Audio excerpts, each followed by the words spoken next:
as always.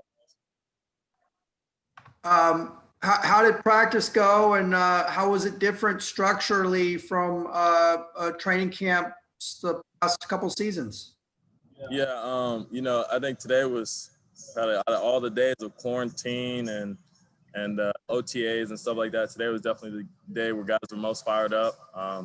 Fall camp's here. We've been waiting for this for a while now. So, when fall camp's here, that means the season's right around the corner. So I think guys are really fired up today. And then in terms of structure, it's pretty much the same. We go through the same practice schedule and stuff like that. So I think guys were, like I said, knew where to go, and all the pieces were working really well today. I know that I read that you guys might be limited to 75 players on the field at once. Was that an issue? Did you guys have to make sure you had certain numbers in certain places, or how did that kind of work? Like I said, I just go where coach tells us. Same with the rest of the guys. So the coaching staff and all the people around us, they tell us where to go, and we just follow instructions. So, Joe, go ahead. Dorian, just the past 7 months, what's it been like for you? Were you able to work out with the QB coach, or just can you take us through just what you've been doing? Yeah, so I was probably off for about a month, and I was probably, as soon as they sent us home, I was probably off for about a good month of just, hanging out with my family, kind of enjoying being back home. And after that, I would fly to Dallas to work with a quarterback coach every other week. And as well as, training with my brother in boxing. He does MMA, so we were boxing, getting conditioning in, just trying to stay in shape any way I can. And then I would come up here to campus sometimes, just try to get with my receivers as much as I could whenever need be and stuff like that. So I was working the whole time. There was no days off for me besides that month I took off. So that's why I think I'm pretty good and in shape right now. So. Sam? Hey, Dorian, how you doing? I'm doing good. How are you? Doing well.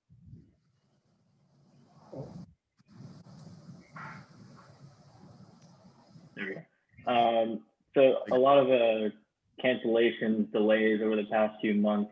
Did you think you would get to this point where you're back on the field with your teammates, and is it surreal at all? Yeah, I really couldn't say. I think we were just taking it day by day. Controlling what we could control, was just coming out here and working with each other as much as we could, and working as a team as much as we could too. So I don't think we were really worried about the future. It's most so just focusing on the present. Let's go to James Williams.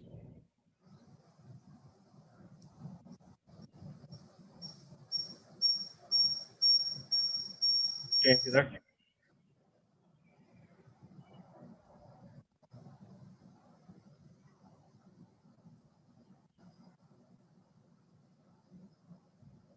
Okay, let's go to Tracy. Hey, Dorian, how you doing? Doing good. Good. Take us through a little bit about what this offseason was like, not being able to get through summer workouts, like what it was like in terms of getting to know the playbook more, and just, it must have been completely different for you, I would assume.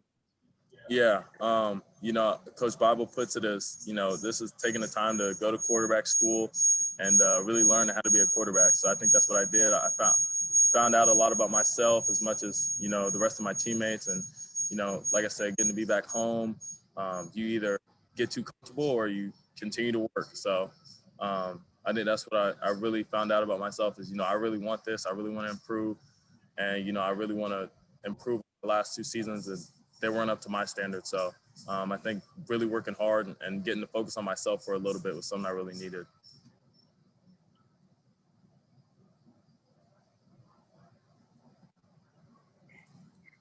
Let's go back to Ben. Dorian, you talked about improvements. Can you talk maybe a little more specifically about the types of things you're looking to improve on? And are you going into this season with kind of the mindset that if you do what you need to do, it might be your final college season before the NFL? In terms of things I'm focusing on, especially now in fall camp that we get to go against the defense is, obviously ball security. Got to protect the ball. I'm the keeper of the ball every play, so protecting the ball every play. And really just execution. I think that's the biggest thing. You can't stop anybody if they execute every play. So doing my part, as well as getting the guys around me to do their parts as well, and really staying on top of guys and making sure we're all doing it as a collective unit. And then, really I'm not focused on the future. Like I said, I'm going to take it day by day, focusing on Colorado right now and all the fall camp. So. Mike Regalado. Hey, Dorian, good morning. You guys have been doing small groups for a few weeks now. In your opinion, which players seem to be like they would have a breakout season? Who do you think is going to surprise Bruin fans this season? I think it's the same old names. You got Kyle, Felt. I think a shocker that's going to come to a lot of people that didn't get to play a lot last year is Keegan Jones, Kaz, and Greg Dulcich at tight end too. And we also have a grad transfer in from Miami and Evidence. And so I think those guys, as well as the rest of the offensive unit, you got Chase and Charles and Joku and all of them. So like I said, the whole offense really has been working really hard.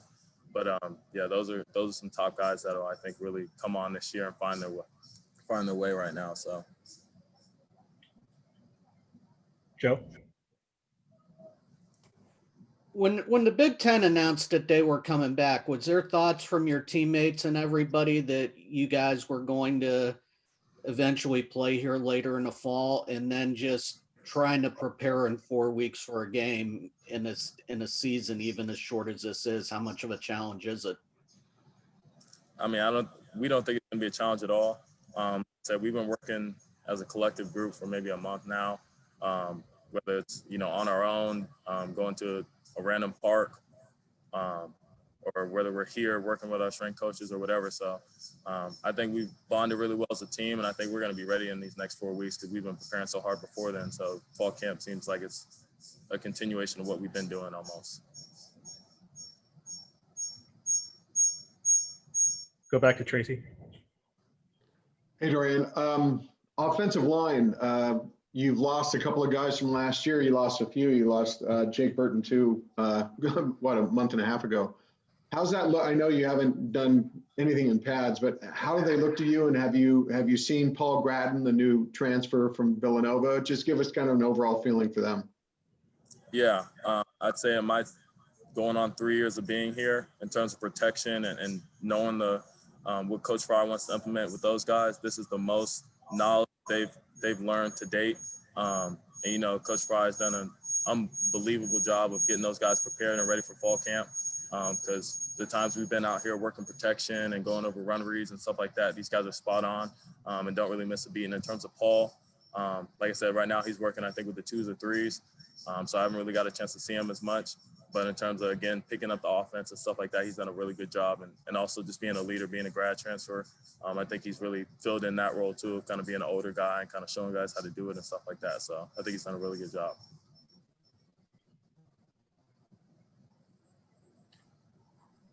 Back to Ben. The offense, the first 2 years under Coach Kelly was kind of built around the tight ends because that was such a deep position. Now that there's kind of a lot of turnover there, do you think that this offense might kind of shift gears and have a different look to it this season? I can't give away too much information, but I will say Coach Kelly has given us a lot of keys to the castle and kind of given us a lot of freedom from all the offense, from the receivers to the quarterbacks to the running backs.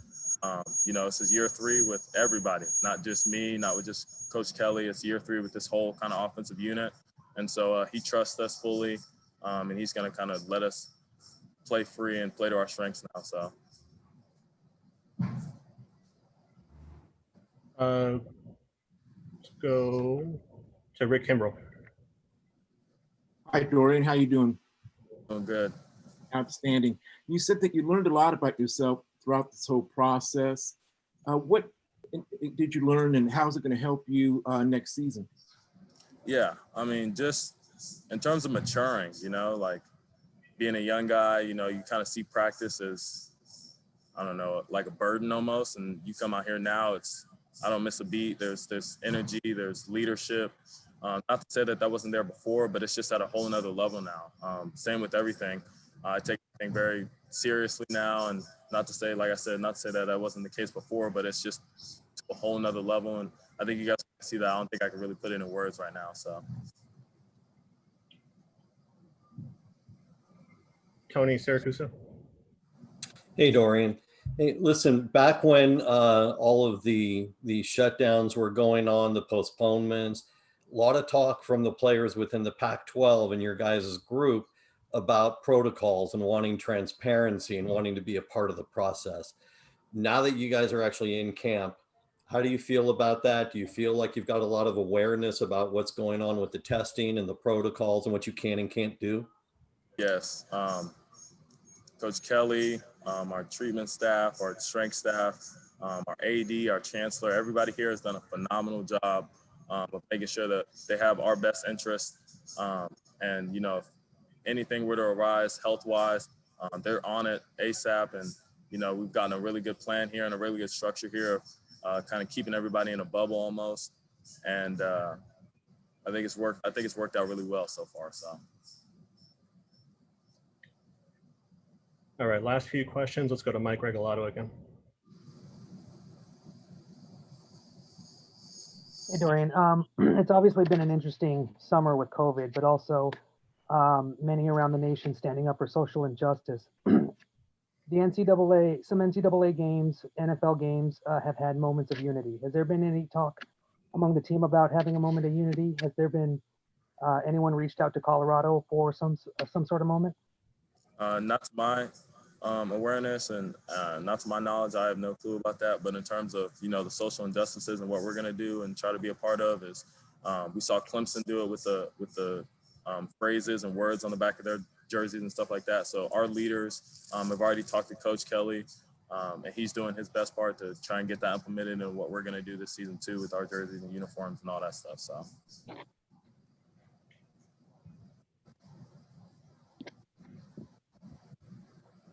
Let's go back to Joe Reedy.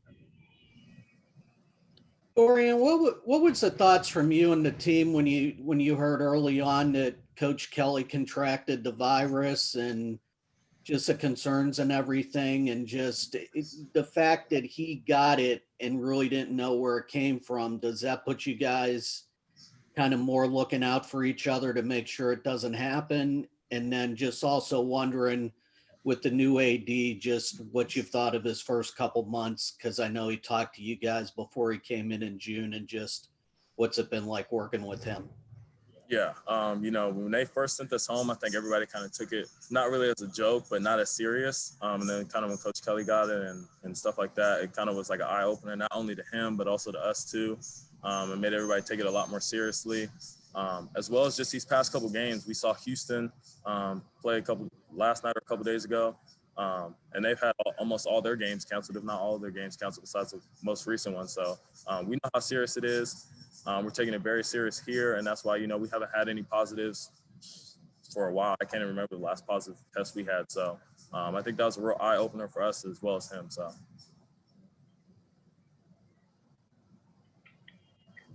Okay, two more. Let's go to Rick. Yeah, Dorian, you were talking about leadership, and the team overall is doing a lot better in that respect. Can you name a couple of the other leaders outside of yourself? And also, can you talk to us a little bit about the grad transfer, Paul Gratton, and how he may help the offensive line?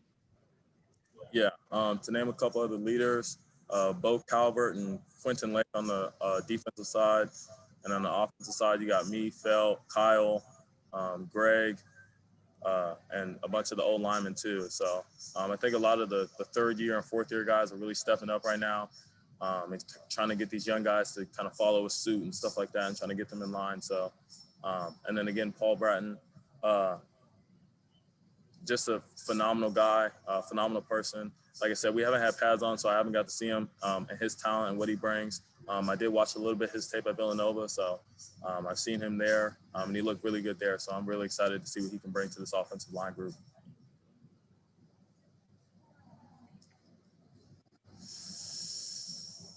Let's go to Sam and then finish it up with Ben. Hey, Dorian. So you were talking about guys who could break out earlier, but this is obviously not a very normal off season. So how do you kind of get to build chemistry with new guys, whether that's Evanston Joku or Logan Loya, and like how have you kind of started to mesh with them in the individual workouts over the past few weeks? Yeah, I think a lot of that, again, quarantine, just times we can't be with the team, just going to the park and stuff like that. I think that's where a lot of the chemistry is coming from, as well as just being out here. You know, Greg's not getting all the reps all the time, and so getting to have him mix in and stuff like that, as well as the young guys. You know, a lot of young guys are really mixing in now with the ones and stuff like that, trying to learn the playbook and getting up to speed and everything. So I think that's where a lot of the chemistry is coming from, as well as just, you know, again, with the older guys, it's the same old thing on too. So. And last one. Yeah, Dorian, I wanted to ask about, I'm sure you've heard that UCLA is moving away from Under Armour. What are your thoughts about where you hope they go as far as what brand? And has anybody been kind of wearing their own shoes now that Under Armour's maybe moving away? In terms of what brand I think we should go to or where I think we're leaning towards, I have no clue. Yes, they've kind of given us the freedom a little bit to kind of wear our own socks and wear our own cleats here and there. But at the end of the day, we still got to wear UCLA stuff. We still got to represent this program and this brand. So I think that's where it is right now. Thank you. Okay. Thank you everyone for your time. Thank you.